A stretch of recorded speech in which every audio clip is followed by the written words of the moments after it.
Well, what a weekend that was.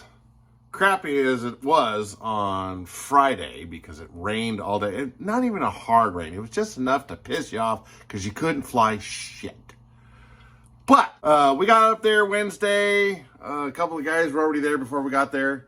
And got it all set up. Taylor made it up. He flew the shit out of everything. So much that he flipped the wrong switch on a particular helicopter. Crashed it. And it was fine. Because he autoed it and it landed on the side of the pool and went over and tipped, and it was nothing. I mean, we got like one little scratch on a blade and the tail boom twisted around just a little bit, but all of the tail blades hit and they were fine. So there just wasn't any energy left after he flipped the switch off, and it looked like he tried to fly over.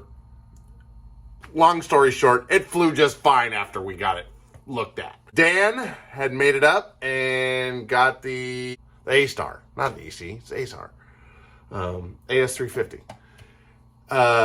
He got that flying from Palooza, where we donated all of that to him, and he got it flying and was flying the crap out of it. All weekend long, we heard him flying, except for Friday. The field was a really nice field, except for having to try to park your RV. So the whole field slants down.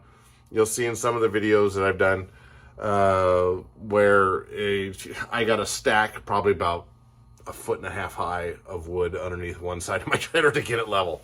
It worked. It was there. The amenities for the field are just awesome.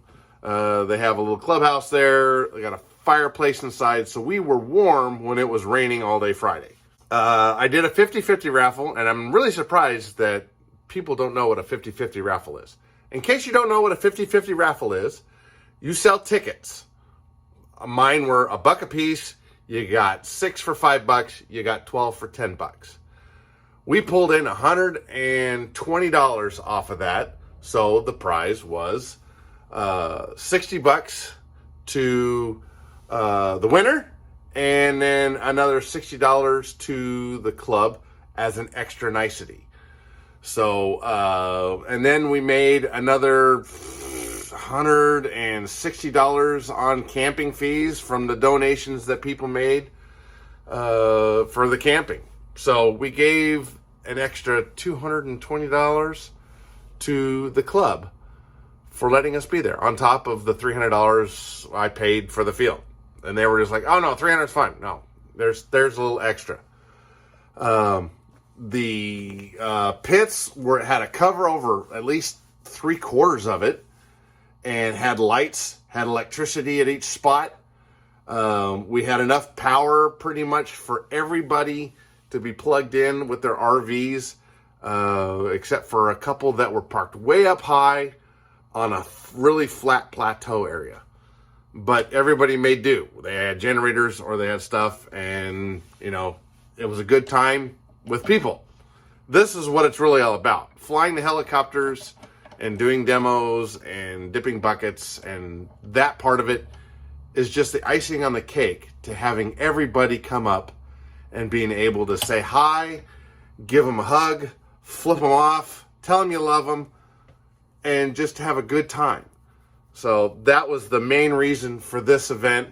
Yeah, it was late, and it was the first rain anybody had in months, because we were under a burn ban when we first got there, and they didn't want the turbines flying. That's okay. I can totally respect that. Apparently they had a fire a while ago, and that makes people nervous. That's fine. So we didn't fly until after the rain, and Carl gave us the blessing. So, and with other club members that were there, and said, yeah, it's wet, let's fly. So I was able to do the flight. We left a little early. Friday rained all day, obviously. Saturday we woke up to rain, and we're like, oh God. So I made the decision, okay, we're going to leave Saturday night after we kind of get everything packed up. I still had to do the raffle and, get the last people to sign up and pad my numbers and all that kind of good stuff. We had a total of 15 pilots, and we covered the field costs, so that's great. I couldn't ask for any more. Well, you can always ask for more. A couple of club members came down, sold some helicopters, traded some helicopters, sucked a few more guys in on the dark side to the scale side. Perry. I won't tell your wife, Perry, that you bought something. I just won't tell her that you bought something very big. But he's going to be getting that put together for at least Palooza next year down in McMinnville, July, what did I say, 12th through the 16th? Yeah, July 12th through the 16th. Palooza, McMinnville. Be there, or be square. But, we were close to town. The cell service kind of sucked out there because we're on the down backside of a mountain. But they had a Wi-Fi extender or cellular extender in there where we're all huddled around the damn fireplace for cell service. That's where the best part of it was. So you burnt your ass trying to get whatever, your texts, your emails, whatever you were trying to do to get out. So it was great. Loved seeing everybody. I don't know what the future holds for the Tony Ty Fun Fly for next year. They all said they want us back there.